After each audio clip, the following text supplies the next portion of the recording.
शब्द देतो शेतकरी मित्रांनो, अशा प्रकारे कांद्याला खत व्यवस्थापन कराल तर एकरी 400 बॅग उत्पन्न घ्याल.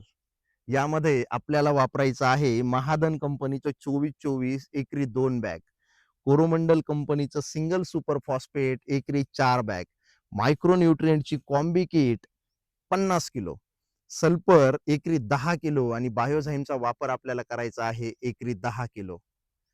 24-24 मध्ये असलेलं 24% नायट्रोजन आणि 24% फॉस्फरस यामुळं आपल्या कांदा पिकाची सुरुवातीच्या अवस्थेमध्ये शाकीय वाढ म्हणजेच व्हेजिटेटिव्ह ग्रोथ होणार आहे. सिंगल सुपर फॉस्फेटमध्ये असलेलं 14.5% water soluble phosphorus, 16% slow releasing phosphorus, 11% sulphur आणि 21% कॅल्शियम यामुळं आपल्या कांदा पिकामधील पाथींची संख्या वाढून कांद्याची मान म्हणजेच दांड त्या ठिकाणी जाड होणार आहे. मायक्रोन्यूट्रिएंटची जी कमतरता आहे ती कॉम्बी किटमध्ये असलेलं 25 kilo magnesium sulphate, 10 kilo zinc sulphate, 10 kilo ferrous sulphate, 2 kilo boron आणि 3 किलो कॅल्शियम नायट्रेट यामुळे त्या ठिकाणी भरून निघणार आहे. सल्फरमुळं कांद्या पिकाची टिकवण क्षमता वाढणार आहे आणि सुरुवातीच्या काळामध्ये मरही होणार नाही. हा सर्व जो ढोस आपण आपल्या कांदा पिकाला देणार आहोत, हा सर्व ढोस जमिनीत टाकल्यानंतर पिकाला उपलब्ध म्हणजेच आपटेक करून देण्याचं काम बायोझाईम ग्रॅन्युअल करणार आहे.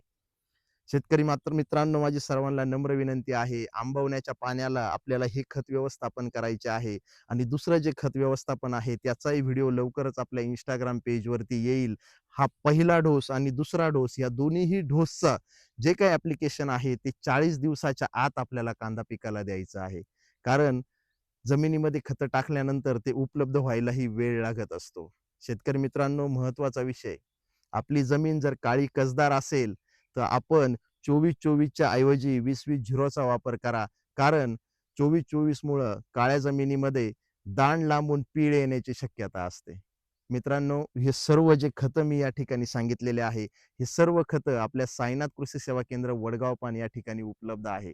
व्हिडिओ जर आवडली असेल मित्रांनो, तर लाईक करा, शेअर करा आणि सबस्क्राईब करा. धन्यवाद.